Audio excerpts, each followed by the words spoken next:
Lorsque le Seigneur fait pénétrer en nous de manière vivante quelque chose de son ordre céleste, que ce soit pour un commencement ou en vue d'un rétablissement, il le fait avec des preuves si évidentes que la chose procède de lui-même, que nous ne pouvons jamais l'oublier.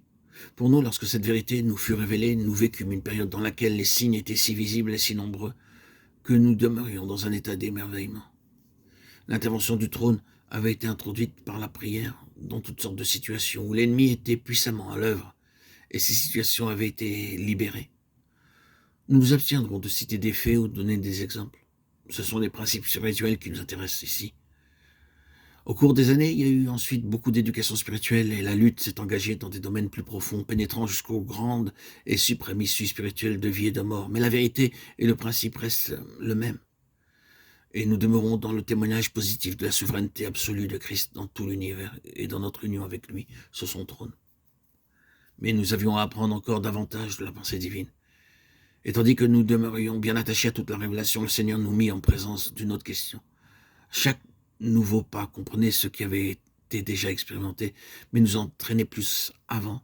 Les valeurs et les situations dans lesquelles nous fûmes conduits nous introduisirent dans ce nouvel aspect, qu'est la nature, la vocation et la destinée céleste de l'Église, le corps de Christ.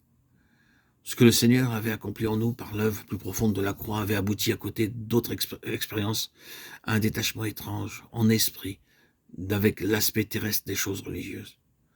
Nous fûmes élevés spirituellement au-dessus des formes et des systèmes, des titres, des désignations, des dénominations et des ordres du christianisme qui sont connus ici-bas parmi les hommes.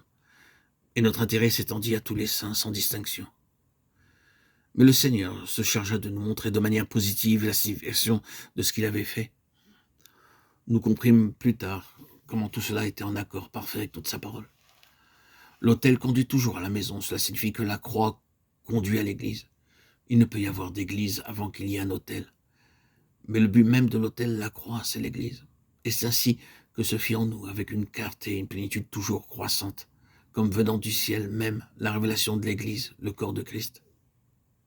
Ses aspects et ses significations sont variés.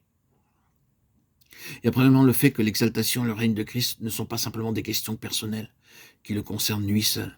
Lorsqu'à la fin, Satan et ses armées seront bannis des lieux célestes et rejetés, cela sera accompli par l'Église en union avec Christ, sa tête souveraine.